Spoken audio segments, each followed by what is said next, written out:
เสียงสิทธิพระพรบวรวิเศษอดุลยเดชเตโสไสยมังคลาติเลกอาเนกาสวัสดีไมตรีจงมีแก่เท่าพญาเสนาอามาตลาตะกุมันตับต่อเท่าพันละญาทั้งพุทธิพุทธาและลูกเต้าขอให้พวกเจ้าจงได้เป็นเจ้าเป็นเยอะกว่าเพิ่นตั้งหลายเคียงสบายบางลำเลิศคอยข้าเกิดกลางเมืองวังลีผลใหญ่น้อยยาขาดก้อยจากสีวังขอพวกเจ้าจงมีอายุมันยืนยาวจะน้อยก็ให้ได้หอดน้อยควบเท่านมนานฟุ้มมูสัตตุมานอย่าได้มาบังเบียดได้ก็ให้พาแกนไทยจงเสด็จลงมาห้องก้นพวกทานขึ้นในสูงลงมาจูงก้นพวกทานขึ้นในกว้างว่าสี่มือนี้แม่นมือมันบันในพวกเจ้ามันเหมือนดังก้อนผ้าแอนมันในเจ้ามันเหมือนดังแทนพระจวงพระจันทร์มันในพวกเจ้ามันเหมือนดังเขือเข้าล่วงไก่ลาดมันในพวกเจ้ามันเหมือนดังอา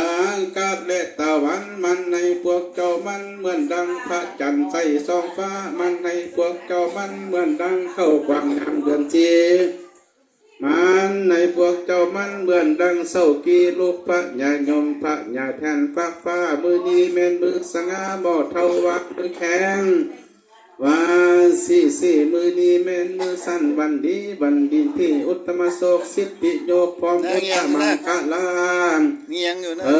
จึงได้ไปอาราธนาเอาอาจารย์ผู้สลัดมาดังอาจคุณควันขึ้นเสมอจอมพระทราบคุ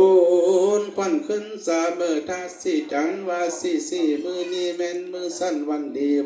ที่อุตตมโศกตกอันนี้หา